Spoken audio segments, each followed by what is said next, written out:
People in Dodge City said she deserved to drown. That was the first thing I heard when Eliza Monroe stumbled into the Arkansas River with half the town laughing behind her.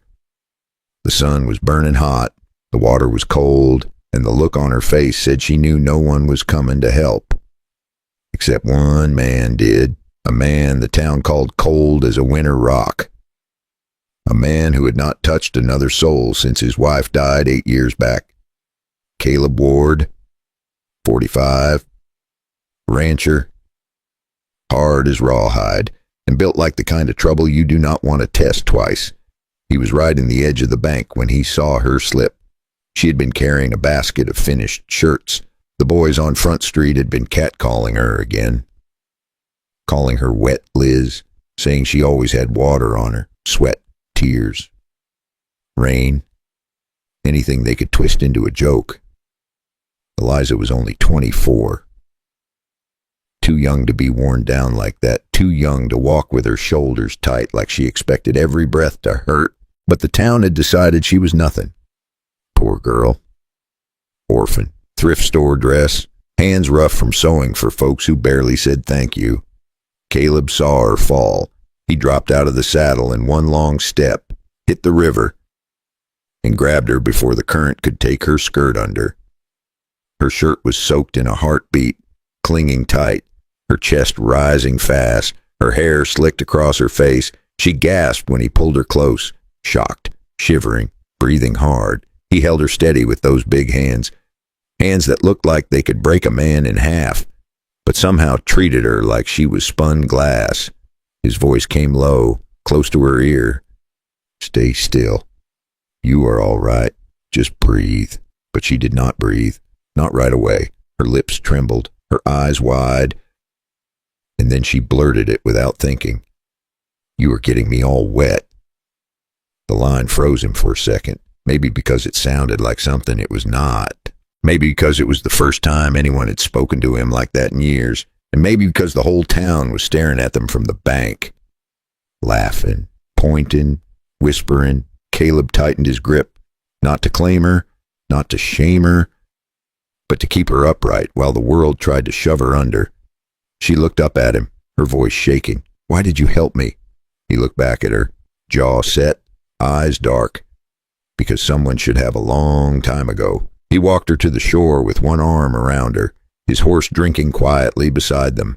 Eliza standing there, dripping through her thin cotton blouse, Caleb dripping too from the waist to down. The town watching like they had just witnessed sin. And right there in that moment, something shifted between them. Something neither one of them understood yet. Something that Silas McGraw, the most dangerous man in Kansas, was about to use against them both. But Eliza had no idea. Not yet. Here's the question.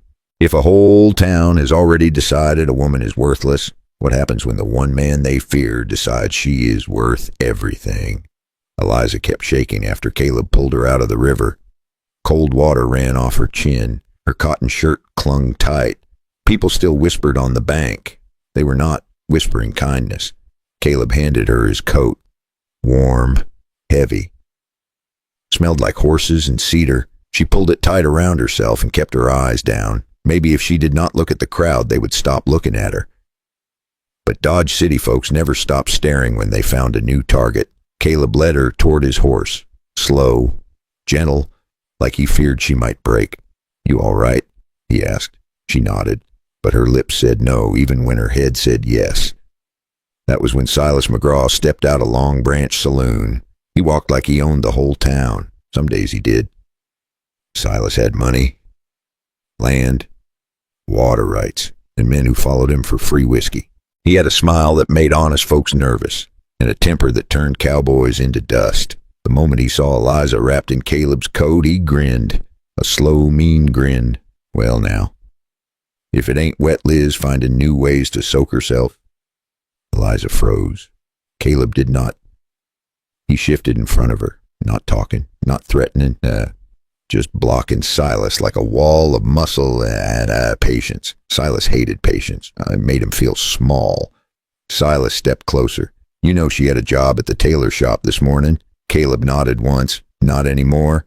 They kicked her out, said she embarrassed the place, said she brought shame on the women, said men were staring too much. Silas laughed. Can you imagine? A girl not worth a nickel making a whole town blush. Eliza tried to step back, but her boots slipped in the mud. Caleb steadied her, his hand firm on her elbow. Easy now. Silas tilted his head like he was sizing up cattle.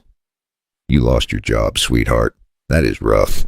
But I got space at my ranch. You come work for me, you get a bed, meals, maybe even a little respect if you learn to smile, right?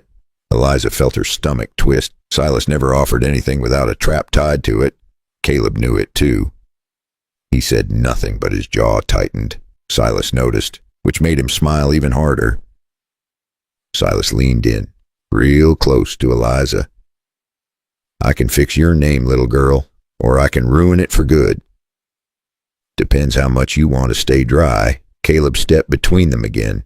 He did not shove, did not shout. He just stood there, steady, solid, a man telling the world enough without a single word. Silas chuckled and walked off, but he looked back once, and that look said trouble was coming, big trouble. Eliza clutched Caleb's coat tighter, her voice small. What does he want from me? Caleb watched Silas disappear into the saloon. The air around him felt heavier, darker.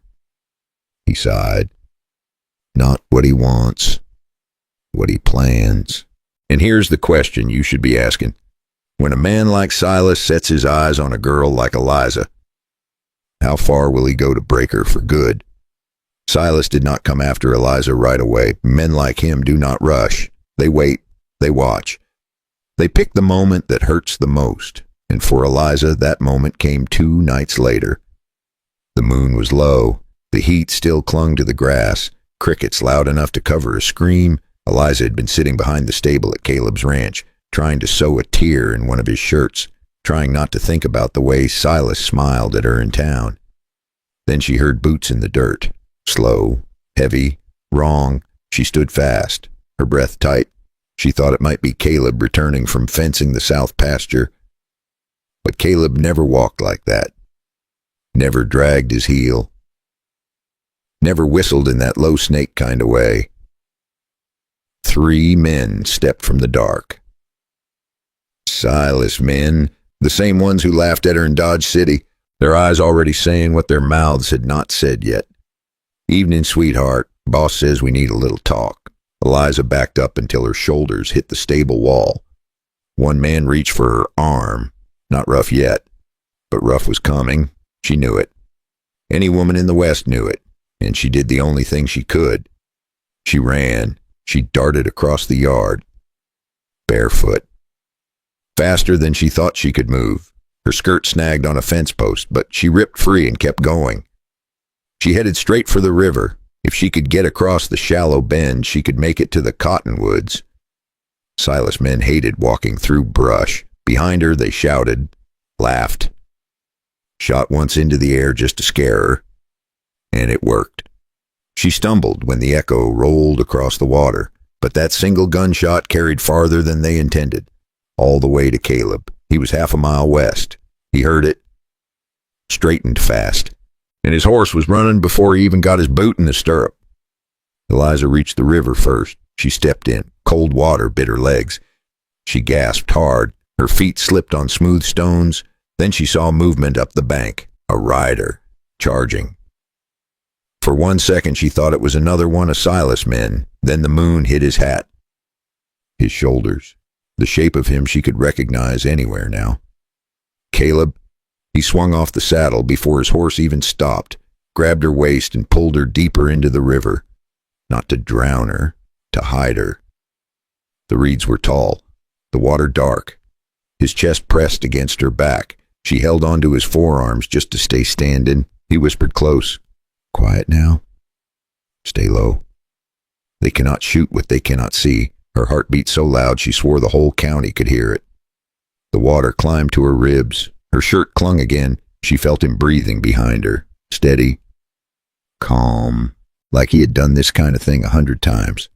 Silas men reached the bank. They scanned the river. Argued about tracks. One wanted to cross. One refused. The third spat and said she was not worth wet boots. They left cussing, the sound fading into the grass. Eliza finally turned to Caleb, her voice barely a breath. "Why do you keep saving me?" He wiped water from her cheek. "Because you keep needing it, and because he ain't done yet. Before we move on, if you are liking this story, tap subscribe to ride with us through the rest of this tale. Grab a warm drink and stay with me. Tell me what time it is where you are and what place you are listening from." Caleb kept Eliza in the river until the last hoofprint faded. Only when the night fell quiet, he guided her back to shore. She was shaking so hard her teeth clicked, not from the cold, from knowing Silas would not stop. Men like him never did. Caleb saddled his horse and lifted her up with one arm. "Sit tight. We are heading to town." His voice was steady. Too steady. The kind of steady a man used right before something broke inside him. Dodge City was loud as always, music from Long Branch, cards slapping on tables, men laughing because whiskey makes everything funny. Until it does not. The moment Caleb walked in with Eliza behind him, the room went silent. Every head turned, eyes narrowed, whispers rose like smoke. "Wet Liz is back. Look at her shirt. Look who she is hiding behind now." Eliza kept her face down. She felt every stare like a thorn under her skin. Caleb stood beside her, shoulders squared, ready for whatever came next. Then Silas stepped out from a corner booth. He clapped slow, mocking, loud enough to cut through the music. "Well, look here. The river couple. How sweet." He walked toward them. Not fast and not slow, just enough to make everyone watch. "You know, a girl like her could cause a man trouble," Silas said, his grin sharp. "Town folks losing sleep talking about her. Men losing money betting what she'll do next. Women saying she's a curse." Eliza flinched. Caleb saw it. Silas saw it too, which made him push harder. "Tell you what, Caleb, I will take her off your hands. She comes work for me. I clear her name. I shut folks up. Fair trade. You keep your little river secret." Caleb did not speak, but the look in his eyes said everything. Silas leaned in closer to Eliza. "You hear that, sweetheart? I can save you, or I can break you. Your choice." Eliza tried to step back. Silas grabbed her wrist. Not gentle, not hidden. Right there in front of everybody. And that was when Caleb moved. Fast. Sharp. Unstoppable. He yanked Silas' hand off her, shoved him back so hard chairs scraped the floor. Then one of Silas' men grabbed Caleb from the side. Caleb spun and drove his fist straight into the man's ribs. Another one smashed a fist into Caleb's jaw and his ears rang hard. He staggered for a breath, but he did not back up. He planted his boots and came right back at him. A man fighting for something he refused to lose. The crack echoed. Men shouted. Tables tipped. Whiskey spilled. Eliza screamed his name. But Caleb was already standing between her and every danger in that room. Breathing hard. Ready for all of them. Silas wiped blood from his lip. His voice dropped low. "You just made the biggest mistake of your life, old man." Caleb did not blink. "Maybe. But I will not watch you hurt her. Not again." The bar fell into dead silence. Dead enough to hear a match drop. Dead enough to know this fight was far from over. And here's what you should be wondering now. After a man like Caleb finally stands up to a devil like Silas, what price will he pay for it before the sun comes up again? Caleb stood in the middle of that saloon, his fists tight, his breath rough, the whole room watching like they were waiting for blood. Silas stared back at him with eyes cold enough to freeze a river. For a moment, it felt like the whole world had stopped turning. Then the sheriff walked in. Gray hat, tired face. Turns out the sheriff had been watching Silas quietly for days. Someone had slipped him a letter. A ranch wife finally fed up with Silas' threats. Another worker at the courthouse had seen Silas forge a signature. The sheriff had been waiting for a moment like this to bring everything into the open. A man who had seen enough trouble for 3 lifetimes. He looked at Silas, looked at Caleb, looked at Eliza still shaking behind him. "What in the world happened here?" the sheriff asked. The whole room went quiet. Silas opened his mouth, but the sheriff raised a hand. Not you. I already heard the stories. I know what you've been doing. Turns out folks had been talking. Quietly, carefully. Enough people had seen Silas men sneaking around Caleb's ranch. Enough people had seen Eliza running. Enough people had heard Silas make threats drunk at his poker table. The sheriff stepped closer. Silas McGraw, you forged land document. You coerced a woman. And you set your boys on Caleb's property. I got statements, I got witnesses, and I got enough reason to lock you in a cell till winter. The room erupted. Some gasped, some cheered, some ducked away from Silas' glare like it might burn them. Silas lunged once. Sheriff drew faster. In a blink, Silas was on the floor with cuffs around his wrist. His reign ended right there on the saloon board. When they dragged him out the door, the room finally breathed again. Like a storm had passed, like the weight of a whole town had lifted a little. Eliza stepped toward Caleb, her voice soft. You could have died for me. He shook his head. No, I lived for you. The people who once mocked her now watched in silence. A few still whispered, "Wet Liz," under their breath. A couple of old women kept their arms crossed tight like they still did not trust her. But no one dared say anything loud this time, not with Caleb standing there like a storm waiting to break. Some with regret, some with awe, some with the kind of respect she had never tasted a single day of her life.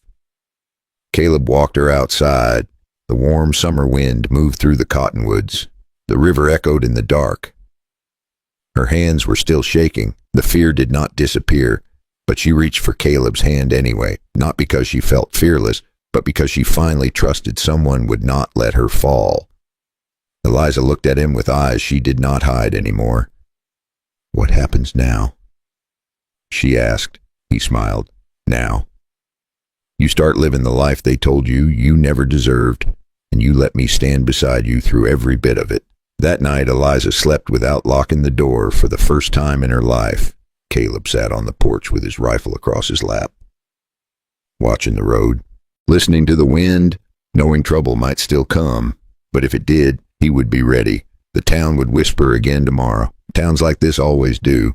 But from now on, every whisper would pause for one small reason. They would check if Caleb Ward was standing close enough to hear it.